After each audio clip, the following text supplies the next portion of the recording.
A las 10:30 de la mañana, con la calle llena de gente, un hombre salió de su tienda cargando una bolsa negra de basura y la metió en la cajuela de su coche. Nadie lo detuvo. Nadie preguntó nada. La gente siguió caminando. Adentro de esa bolsa estaba el cuerpo de Paige Doherty, 15 años, casi 150 heridas, todavía con sus calcetines blancos puestos. Esa misma tarde, el hombre volvió a abrir la tienda y siguió atendiendo clientes. Al día siguiente llevó a su esposa y a su hija pequeña de vacaciones. Lo que van a escuchar hoy no es una historia complicada de resolver. No hubo un asesino en serie que desapareció durante años. No hubo pistas falsas que llevaron a ningún lado. No hubo un caso que se enfriara durante décadas. Las cámaras captaron todo. El asesino dejó rastros por todas partes. Fue arrestado en 4 días. Lo perturbador de este caso no es el misterio. Es la normalidad con la que un hombre mató a una niña, limpió el piso, guardó el cuerpo en su jardín y siguió con su vida. Este es el caso de Paige Doherty. Paige Doherty nació el 17 de abril del año 2000, en Clydebank, Escocia, una ciudad que prácticamente se ha fusionado con Glasgow, a unos 13 kilómetros del centro. Vivía con su madre Pamela, su padrastro Andrew y sus hermanos en una calle residencial tranquila, con árboles en las veredas y casas de ladrillo rojo. El tipo de lugar donde uno esperaría que no pasara nada. Tenía 15 años. Medía 1,48 m y pesaba menos de 40 kilos. Era pequeña, pero con una personalidad que llenaba los espacios. Social, divertida, inteligente. Le encantaba bailar, pero también jugaba FIFA con sus amigos, lo que ya dice bastante de ella. Asistía al colegio Turnbull High School en Bishop Briggs y trabajaba medio tiempo en una peluquería llamada Street Image, en Kirkintilloch, a unos 20 kilómetros de su casa. Era el tipo de chica que uno describe como normal, y lo dice con genuino cariño. No era el personaje principal de ninguna historia extraordinaria. Tenía planes grandes y difusos, como los tienen todos los adolescentes, y una rutina que incluía el colegio, los amigos, el trabajo los fines de semana, y probablemente demasiadas horas de videojuegos. El viernes 18 de marzo de 2016, Paige se quedó a dormir en la casa de una amiga en Clydebank. Tenía turno al día siguiente en la peluquería, así que se levantó temprano, se despidió y salió. Nunca llegó al trabajo, no volvió a casa, no llamó. No mandó ningún mensaje, simplemente desapareció, sin señales de vida, en una mañana de sábado en una ciudad de 600,000 personas. Para quienes conocían a Paige, su silencio era la primera señal de alarma. No era el tipo de persona que desaparecía durante horas sin dar señales. Nunca había faltado al trabajo sin avisar. Algo estaba mal, y quienes la querían lo sabían antes de que la policía lo confirmara oficialmente. Por la noche, su madre Pamela reportó la desaparición. La investigación comenzó de inmediato, y en paralelo, la familia y los amigos también salieron a buscarla. 2 días de pánico, 2 días sin dormir, 2 días revisando cada rincón posible de una ciudad que, hay que decirlo, no es precisamente la más segura de Escocia. Según datos del gobierno escocés, Glasgow es la segunda área más peligrosa del país, con más de 1,200 delitos por cada 10,000 habitantes, y una de las tasas más altas de crimen violento. No es dato menor cuando una niña de 15 años desaparece caminando por la mañana. El 21 de marzo, alrededor del mediodía, un peatón encontró una bolsa negra de basura entre la maleza, en una zona arbolada junto al World of Golf, sobre la concurrida Great Western Road de Glasgow. Adentro estaba Paige. La policía acordonó el área. Especialistas forenses con trajes blancos comenzaron a rastrear el lugar centímetro a centímetro.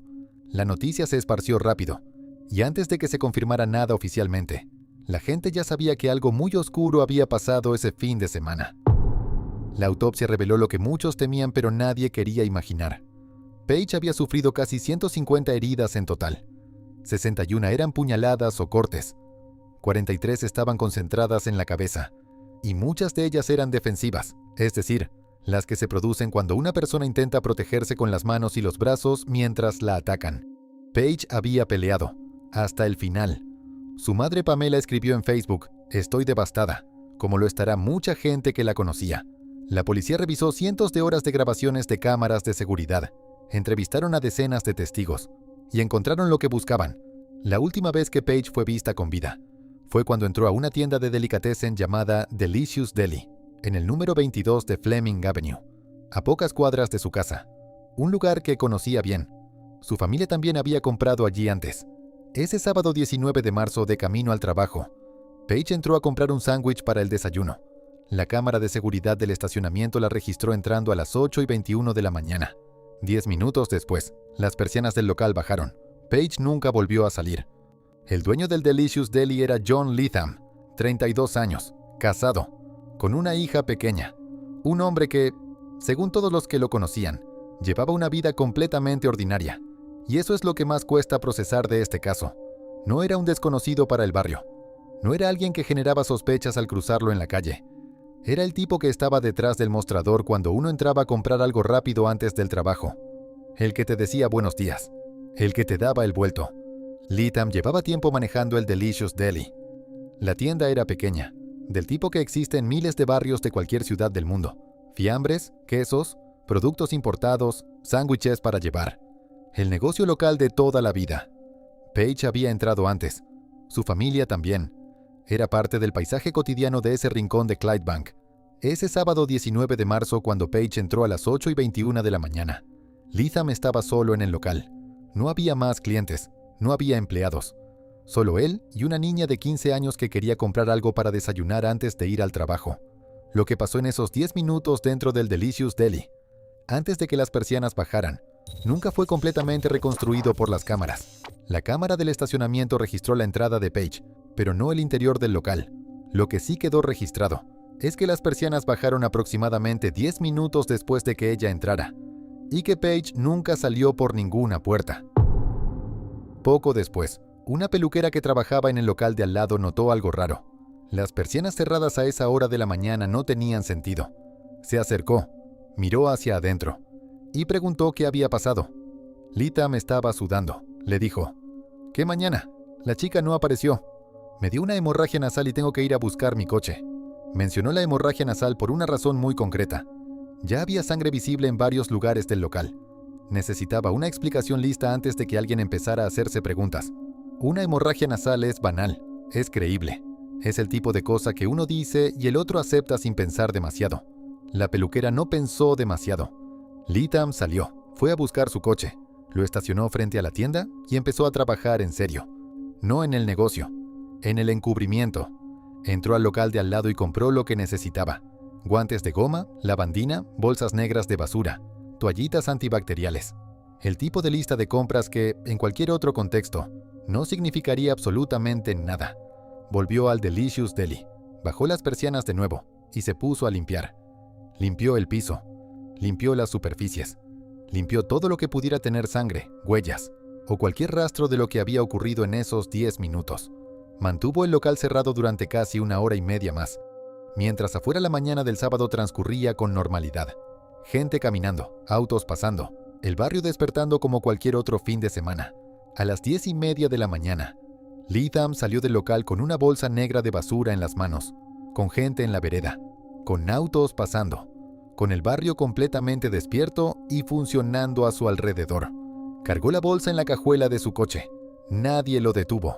Nadie preguntó nada. Nadie pensó que algo estuviera mal, porque así es como funciona la mente humana. Uno ve a un hombre sacando una bolsa de basura y la mete en el auto, y lo interpreta como exactamente eso. Una bolsa de basura. Nada más. El cerebro no va a otro lugar porque no tiene motivo para hacerlo.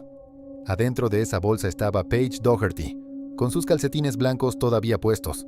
Después de guardar la bolsa en la cajuela, Leatham volvió a abrir la tienda. Siguió trabajando, atendió clientes, cobró, dio vuelto, hasta las 11:59 de la mañana, cuando se lo ve en las cámaras saliendo manejando su auto. La policía reconstruyó el resto del trayecto con las grabaciones disponibles. Leatham manejó hasta su casa, estacionó, sacó la bolsa de la cajuela y la escondió en el cobertizo del jardín. Entró a la casa, se cambió de ropa y volvió al trabajo.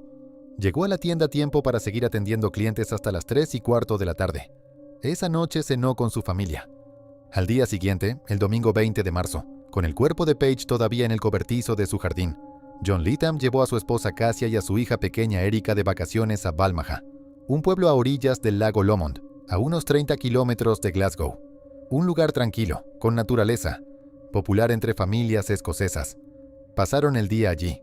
El lunes 21 de marzo alrededor de las 6 de la madrugada, Leatham salió de su casa con la bolsa. La cargó en el coche. Manejó aproximadamente 3 kilómetros hasta la zona arbolada junto al World of Golf, sobre la Great Western Road. Dejó la bolsa entre la maleza, debajo de unos arbustos. Volvió al coche. Manejó de regreso al Delicious Deli. Abrió para el día. Ese mismo mediodía, un peatón encontró la bolsa. Leatham también limpió el coche, a fondo, con los mismos productos que había comprado en la tienda de al lado, porque sabía, o creía saber, que la sangre deja rastros y que los investigadores buscan exactamente eso. Lo que no había calculado correctamente es la cantidad de cámaras de seguridad que hay en una ciudad como Glasgow, y la paciencia de los investigadores para revisarlas todas. Cámara por cámara, hora por hora, cuadro por cuadro. La cámara del estacionamiento del Delicious Deli que registró a Page entrando a las 8:21. Las persianas bajando 10 minutos después. El coche de Leatham siendo captado en las inmediaciones de la zona arbolada donde encontraron el cuerpo. El ticket de compra de la tienda de al lado. Guantes, lavandina, bolsas negras, toallitas. La imagen de él saliendo con la bolsa a plena luz del día. Y después, las cámaras cerca de su casa, cerca del lugar donde dejó el cuerpo, reconstruyendo cada movimiento con una precisión que él claramente no anticipó. No había huecos en la línea de tiempo. Todo estaba ahí. El 24 de marzo, 4 días después de la muerte de Page, John Leatham fue arrestado. El 26 de marzo fue formalmente acusado de asesinato. Al principio negó todo. Dijo que no sabía nada, que no había pasado nada en su tienda, que era un error. Pero cuando los detectives empezaron a mostrarle la evidencia, imagen por imagen, registro por registro, se quebró y confesó. El caso fue a juicio, y el 5 de septiembre de 2016, John Leatham se declaró culpable de asesinato.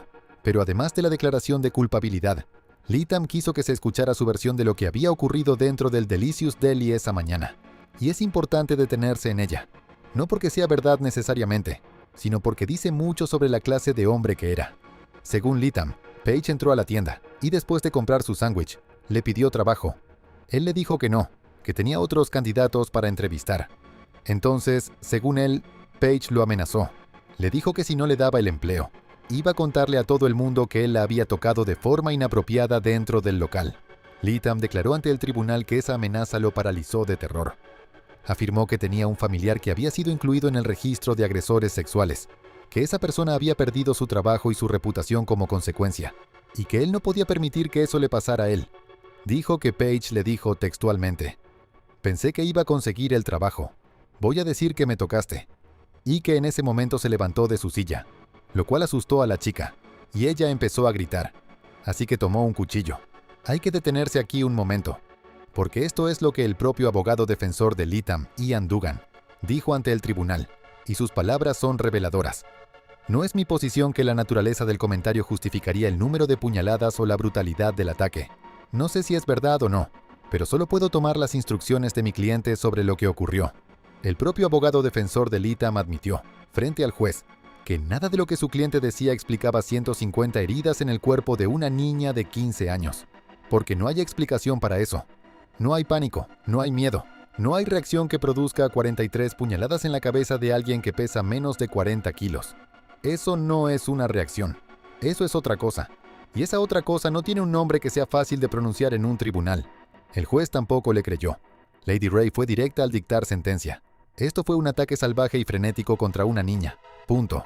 Sin matices, sin consideraciones sobre el estado emocional del acusado, sin espacio para la narrativa de la víctima que provocó al agresor. Leatham también fue sometido a evaluaciones psiquiátricas. Los especialistas no encontraron ningún trastorno que explicara la magnitud de la violencia. No había una condición diagnosticable que sirviera de marco. Era, en todos los sentidos clínicos, una persona funcionalmente normal que había hecho algo que ningún marco clínico alcanzaba a explicar del todo. El 12 de octubre de 2016, John Leatham fue sentenciado a cadena perpetua en el High Court de Glasgow. La fiscalía había pedido que no pudiera solicitar libertad condicional antes de 30 años. Pero porque Leatham se había declarado culpable, el mínimo se redujo a 27, y en febrero de 2017, su abogado volvió a la carga y apeló para reducirlo aún más. Argumentó que Leatham era un hombre de familia, sin antecedentes penales previos, que había actuado por impulso en un momento de pánico, y que desde entonces se había mostrado arrepentido. Citó 6 casos similares en los que los condenados habían recibido mínimos de 23 años. La corte aceptó los argumentos. El mínimo quedó fijado en 23 años. Si su solicitud de libertad condicional es aprobada, John Leatham podría salir en 2039. Tendría 55 años. Page tendría 39. En octubre de 2016, durante el periodo del juicio, apareció en medios escoceses un video de Leatham grabado 5 años antes. Las imágenes lo muestran en un pub, en ropa interior, con espuma de afeitar en la cara, atado, siendo golpeado con una paleta de cuero y arrastrado por el suelo con una correa y una máscara de cuero en la cabeza. En algún momento alguien fuera de cámara le pregunta cómo se siente, y la respuesta que da es: ¿cómo te sientes, pervertido? El video no tiene valor probatorio en términos legales. No conecta a Leatham con el crimen de ninguna forma directa, pero lo que sí hace es agrietar la imagen del hombre ordinario, el dueño del deli del barrio, el padre de familia. Muestra algo sobre la distancia que puede existir entre lo que alguien proyecta hacia afuera y lo que hay adentro. Y en el contexto de todo lo demás, esa grieta se siente más grande de lo que debería. El Delicious Deli fue vandalizado repetidamente por vecinos del barrio. Pintadas, vidrios rotos, daños de todo tipo.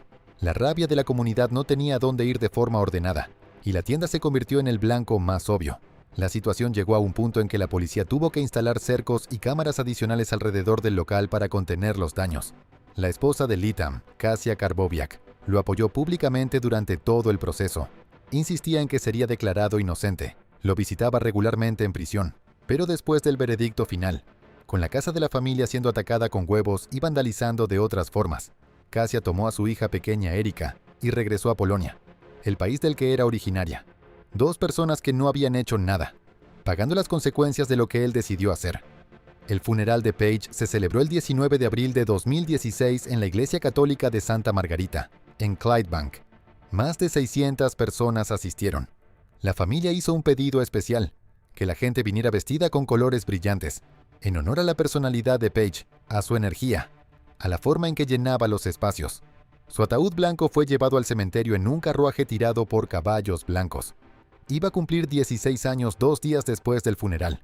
Sus amigos organizaron una fiesta de cumpleaños de todas formas, en el club local 543, con música, con fotos de ella, con la gente que la había querido reunida en su nombre. La madre de Page, Pamela, canalizó su dolor de la única forma que podía tener algún sentido. Creó la fundación Page's Promise, con la que financia cursos de defensa personal para niños y brinda apoyo económico y emocional a familias que han perdido a sus hijos de forma violenta, incluyendo ayuda para pagar los gastos funerarios. Es el tipo de trabajo que solo puede hacer alguien que sabe exactamente qué se siente estar del otro lado. Pero el dolor no para simplemente porque uno encuentre una forma de canalizarlo. En 2022, Pamela reveló públicamente que recibe amenazas de muerte de forma regular, enviadas desde cuentas anónimas en redes sociales. Le dicen que sus hijos son feos, que deberían ser atropellados por un bus, que merecen morir como murió Page, que cada vez que publica una actualización sobre la fundación de su hija, llega una cadena de mensajes sobre ella o sobre sus otros hijos. Cuentas anónimas, sin nombre, sin cara, sin ningún riesgo para quien las escribe. Y el padre biológico de Page, John Bothwell, de 37 años, nunca logró reponerse. Sus amigos decían que sentía que su vida ya no tenía sentido, que no había podido protegerla, y que esa culpa no lo dejaba respirar. Su madre, Roseanne, contó que John tenía pesadillas constantes, que veía a Page al pie de su cama, llamándolo para que fuera con ella. El 25 de agosto de 2018, John Bothwell perdió el conocimiento en su departamento. Los servicios de emergencia lograron reanimarlo, pero entró en coma y murió en el hospital días después. Tenía 37 años. Su madre dijo de él: se le partió el corazón. Nunca fue el mismo después de que ella murió. Hay algo en este caso que resulta difícil de sacudir, y no es el crimen en sí, es todo lo que vino después. La forma en que un hombre guardó un cuerpo en el cobertizo de su jardín, y al día siguiente llevó a su familia de paseo al lago. La forma en que volvió al trabajo, cobró, dio vuelto y siguió. La forma en que el dolor de una familia entera, el derrumbe del padre, las amenazas a la madre, los cumpleaños que ya no van a existir, todo eso convive en el mismo mundo donde ese hombre, en 2039, podría estar sentado en un banco del parque tomando sol. Eso es lo que se queda. No la pregunta de quién lo hizo. Eso quedó resuelto en 4 días. Lo que no tiene respuesta fácil es porque alguien que vivía una vida perfectamente normal, que tenía una hija pequeña, que atendía su negocio y le daba los buenos días a los vecinos, fue capaz de hacer lo que hizo. Y de seguir, tan tranquilo, después. Los psiquiatras no encontraron una respuesta. El juez no encontró una respuesta. El abogado defensor ni siquiera lo intentó. Paige Doherty entró a comprar un sándwich. Eran las 8:21 de una mañana de sábado de marzo. Conocía esa tienda. Había ido antes. Su familia también. Era una parada de 2 minutos en el camino al trabajo. El tipo de cosa que uno hace sin pensar porque es completamente segura y completamente normal. 10 minutos después, las persianas bajaron, y el hombre que estaba adentro siguió con su día.